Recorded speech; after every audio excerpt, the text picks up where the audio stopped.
Les amis, j'espère que vous allez tous très bien, enfin libérés de cette trêve internationale, j'en pouvais plus. D'ailleurs, avant de commencer cette vidéo, je t'annonce que je me lance sur TikTok. L'actualité autour de Manchester United, ça nécessite pas d'en faire des vidéos YouTube à chaque fois. Donc plutôt que de proposer du contenu bancal, du contenu forcé, etc., je vais réagir à de l'actualité, on va dire plus à chaud, sur TikTok. Donc n'hésite pas à venir t'abonner, n'hésite pas à venir me donner de la force sur TikTok. Continue aussi à t'abonner à ma chaîne YouTube, ça m'aide énormément. Bref, une fois que ça c'est dit, retour de Manchester United et quoi de mieux que le Derby of England. Le match entre les deux clubs les plus mythiques d'Angleterre, le match le plus mythique d'Angleterre. Moi honnêtement, quand la saison commence, le match que j'attends le plus, enfin les deux matchs que j'attends le plus, c'est Liverpool-Manchester United et Manchester United-Liverpool. Manchester City, Arsenal, etc. Oui, aussi. Mais le Derby of England, les gars, c'est le match le plus mythique. S'il y a un match à ne pas perdre dans la saison, c'est celui-là. Et malheureusement, récemment, c'était très très très compliqué. Même si, depuis la saison dernière, on les a accrochés à Anfield de buts partout. Donc même dans une saison compliquée, on a réussi à les accrocher à Anfield, le champion en titre. Donc ça, c'est plutôt à mettre à notre crédit. La dernière fois qu'on les a battus, c'était en FA Cup, en quart de finale de FA Cup, 4-3, on s'en souvient, les prolongations mythiques, le match mythique. Bref, ça c'est notre dernière victoire, c'était en 2024. La dernière fois, et là c'est une stat qui me fait un peu mal, je vous avoue, la dernière fois qu'on les a battus, c'était en 2022 les gars, donc ça fait 3 ans, quasiment 3 ans, enfin un peu plus de 3 ans même qu'on les a pas battus, cette équipe de Liverpool. Ça commence à faire long, honnêtement, et j'aimerais bien les rebattre en Première Ligue rapidement.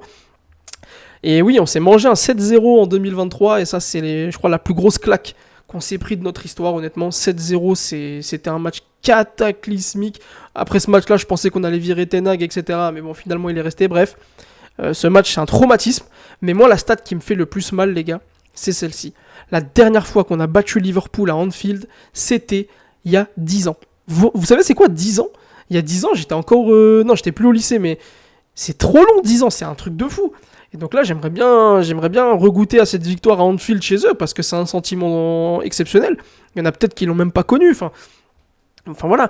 En tout cas, il faut qu'on les batte ce week-end, même si le déplacement, je pense, ça va être mission impossible, au vu des statistiques en tout cas. Mais là, moi, la question que je me pose, c'est est-ce que c'est pas le meilleur moment pour prendre Liverpool ?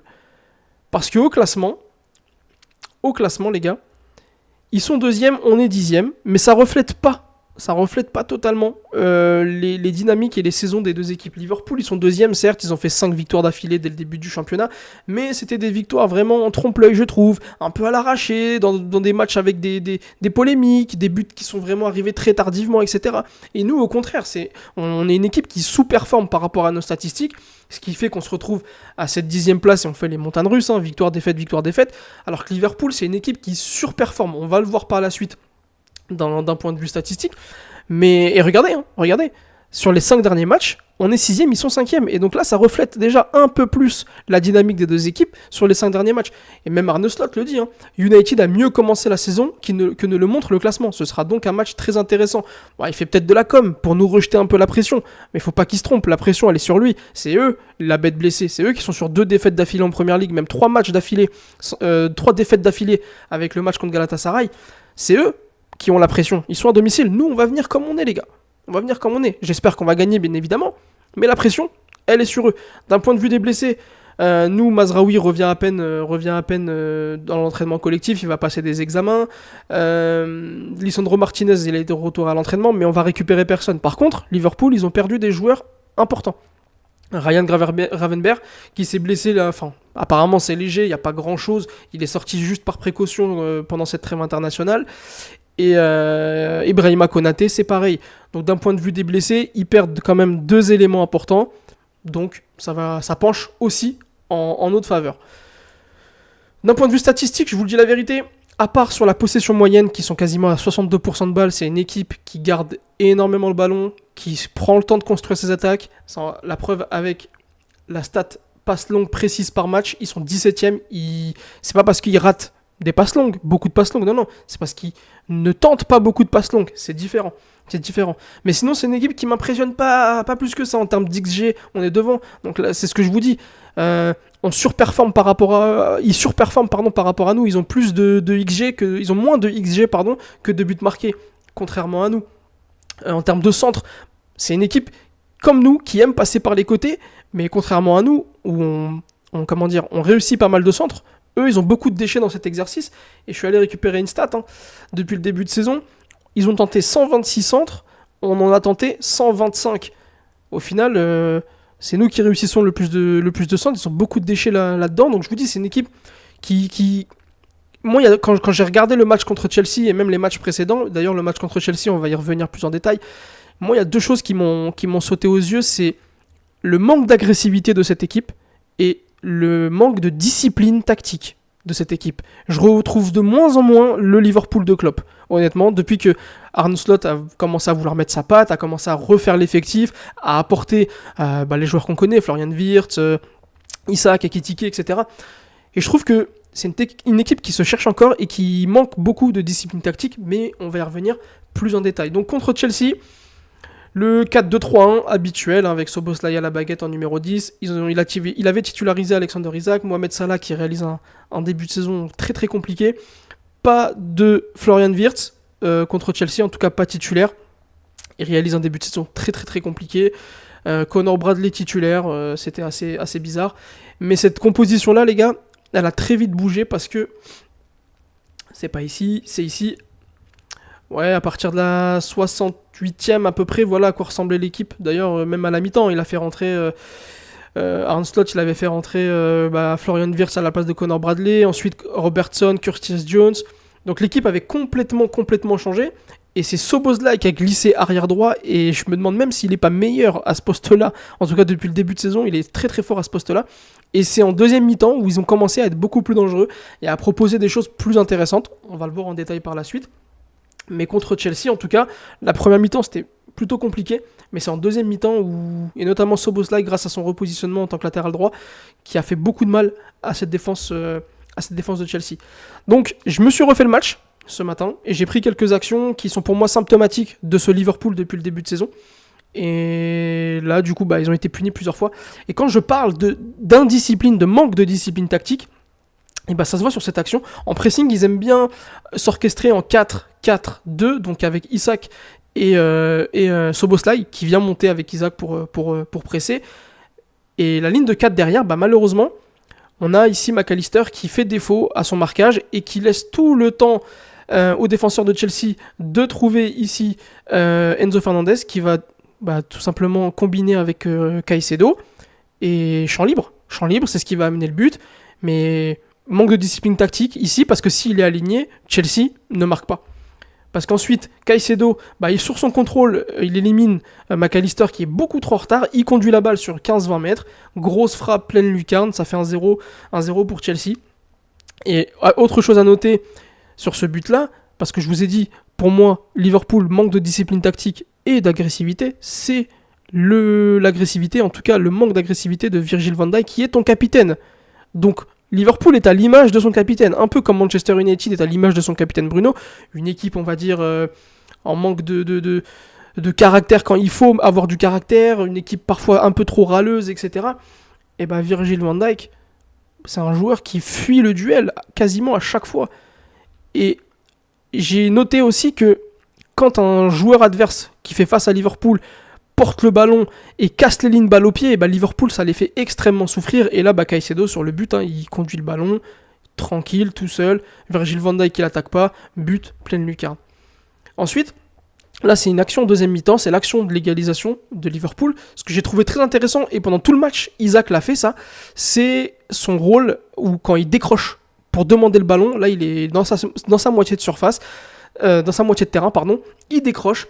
Van Dijk lui met, il combine avec Szoboszlai, et là Szoboszlai il te fait une course de 60 mètres pour finir centré sur Isaac qui était venu décrocher et qui se retrouve dans la surface de réparation. Donc s'il est titulaire, il va falloir faire très attention à ça, parce que c'est un attaquant vraiment mobile. Quand on sait que nos défenseurs centraux ont un peu de mal, surtout si je sais pas qui va titulariser, mais surtout s'il te titularise Maguire par exemple, j'espère pas, je ne pense pas, mais un attaquant très mobile comme Isaac, ça fait extrêmement mal à ce genre de défenseur. Donc il va falloir être très vigilant au marquage et de pas lui laisser trop d'espace, tout simplement. Donc centre sur Isaac, il dévie sur Gakpo, et Gakpo qui finit à bout portant, donc ça fait un but partout. Mais encore une fois, hein, il va falloir être très très très vigilant sur les décrochages de Isaac, donc il va falloir le suivre. Donc ça, ce sera au rôle des milieux de terrain.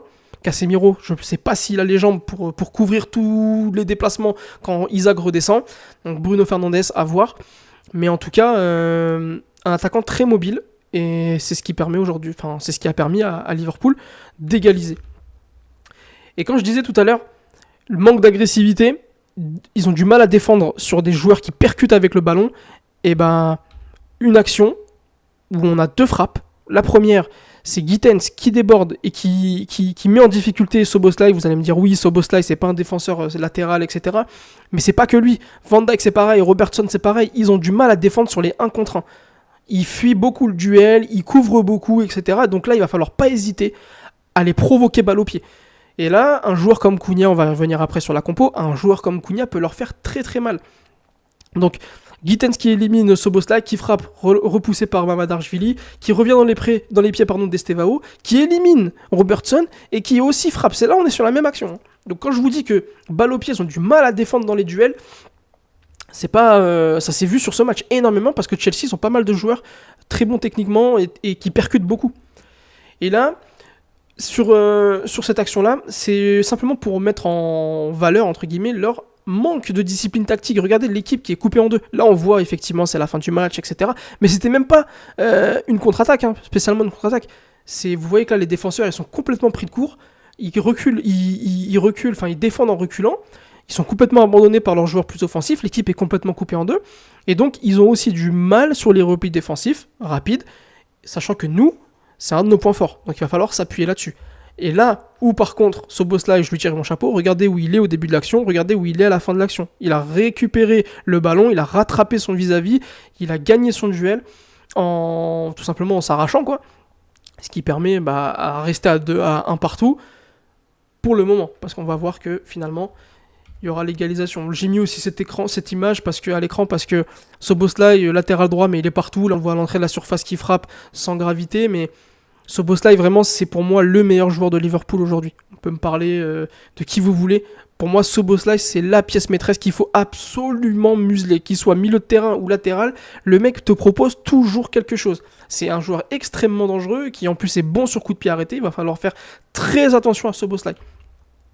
Sur cette action-là, on voit que en fin de match, Liverpool a défendu énormément dans son camp, énormément dans sa surface, énormément en bloc bas. Et donc là, moi, c'est quelque chose qui me met la puce à l'oreille, c'est est-ce que physiquement, Liverpool sont capables de tenir un match complet à un rythme élevé? Je suis pas sûr, parce que Liverpool, ils ont pas l'habitude d'être agressés comme ça. Liverpool, c'est une équipe, comme on l'a vu juste avant dans les statistiques, qui a l'habitude d'avoir le ballon, qui aime conserver le ballon et de faire courir ses adversaires. Mais sur cette fin de match, en tout cas sur les 25 dernières minutes contre Chelsea, ils ont complètement plongé physiquement. Alors vous allez me dire, ils ont joué en Ligue des Champions juste avant, etc. Peut-être, mais Chelsea aussi. Et Liverpool a complètement plongé physiquement. Ils ont abdiqué, ils sont regroupés en bloc bas. Quand ils avaient des actions de contre, si jamais ils perdaient le ballon, ils étaient complètement coupés en 2. Donc il va falloir profiter de ces actions-là. Il va falloir ne pas gâcher toutes ces munitions quand on va pouvoir attaquer rapidement. Et encore une fois, c'est dans ce moment-là que j'ai envie de revoir Cunha. Regardez, là on est sur une contre-attaque qui demande un repli défensif rapide. Ils se sont tous jetés pour aller chercher la victoire, mais sur la contre-attaque, d'ailleurs c'est sur le but, sur la contre-attaque, regardez le nombre de joueurs qui sont éliminés. 1, 2, 3, 4, 5, 6 joueurs, un no man's land au milieu de terrain. Et donc là, tout simplement, Chelsea qui en profite, Cucurella qui remonte le ballon, il combine avec Enzo Fernandez, il centre, Estevao qui marque. 2 buts à 1, victoire Chelsea, au revoir. Donc là, quand je vois ça, je me dis, sur le match précédent, on a vu Mount titulaire, beaucoup militent pour Mount titulaire, mais dans la physionomie de ce match, contre une équipe qui aime garder le ballon, contre une équipe contre laquelle on va avoir des contre-attaques, contre une équipe qui a du mal à défendre dans les duels en 1 contre 1, contre un adversaire balle au pied, les défenseurs ont du mal à défendre contre des défenseurs balle au pied, contre des attaquants balle au pied. Moi, les gars, je mets Matheus Cunha. Parce que c'est le seul joueur avec Bryan Mbeumo aujourd'hui capable d'agresser une défense balle au pied, capable de créer un doute et de l'instabilité dans une défense, là où Mount apporte certes une sorte d'équilibre, mais contre Liverpool, où tu vas passer ton temps, je pense, en bloc bas ou bloc médian à la limite, tu ne seras pas souvent dans leur surface devant leur surface de réparation, comme on a vu contre Burnley, contre Brentford, etc. Là, tu vas pas trop avoir le ballon, et il te faut des joueurs qui explosent. Mbeumo, Cunha, il faut les envoyer en orbite, il faut les faire partir très rapidement, il faut qu'ils aillent agresser les défenseurs. Et avec un Sesko en plus qui va pouvoir te jouer comme d'habitude avec son gabarit, gagner des duels de la tête, etc. pour que les autres puissent plonger. Mount, ça, il le fait pas. Il le fait pas. C'est un joueur d'équilibre, c'est un joueur de contrôle. Et contre Liverpool, le contrôle, les gars, on va pas l'avoir. On va pas l'avoir. En tout cas, je ne pense pas qu'on va l'avoir. Et statistiquement, je vous ai montré, statistiquement, Liverpool, 62% possession de balle. C'est une équipe qui garde le ballon, contrairement à nous. Regardez où on se situe. On est 8ème. Ouais, 53% de possession moyenne. On n'est pas une équipe qui garde spécialement le ballon. On est à peine à 50% de possession de balle sur la saison. On a joué des équipes qui, de base, nous donnent beaucoup le ballon. Donc ça rehausse le curseur. Mais Liverpool, ils ont joué Arsenal. Ils ont joué Chelsea. Enfin, ils ont joué des équipes aussi qui, parfois, aiment jouer au ballon. Donc, c'est pour ça que moi, je mets Matheus Cunha. Mais je comprends totalement si Mount est titulaire. Honnêtement, je comprends totalement si Mount est titulaire. Et le reste de l'équipe... Voilà, je bouge rien, Yoro, De Ligt, Bruno Casemiro, Amad qui avait fait un excellent match, Dorgu aussi, qui peut aussi nous apporter de la verticalité sur des contre-attaques, Amad aussi c'est pareil. Il faut des joueurs qui percutent balle au pied. Liverpool n'aime pas défendre contre ce type de profil. Et pour mon prono, comme je vous ai montré, ça fait 10 ans qu'on n'a pas gagné là-bas, donc une victoire à Anfield ce serait compliqué, mais là on joue un Liverpool blessé, un Liverpool... Je pense que c'est le meilleur moment pour les jouer, pour aller les battre.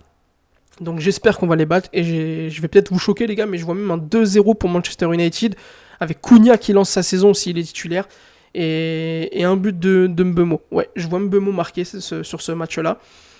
Et sinon, là c'est le prono du cœur on va dire, mais le prono de la raison, je vois un match nul. Allez, je vois un match nul, un but partout, un match très fermé, où on va vraiment bien défendre de façon compacte. Sen Lamens qui va être mis à contribution, et on marquera comme ça sur une contre-attaque. Mais honnêtement, la victoire de 0, j'y crois aussi. Et j'espère qu'on va gagner 2-0 et lancer vraiment la saison dans le sens où on pourra enchaîner enfin 2 victoires d'affilée. Voilà, en tout cas, n'hésitez pas à me donner votre prono dans les espaces commentaires. Dites-moi ce que vous pensez de cette équipe de Liverpool, comment vous voulez qu'on aligne l'équipe de Manchester United sur ce match-là. Donnez-moi votre pronostic, et comme d'hab, abonne-toi, like, et sur ce, prenez soin de vous.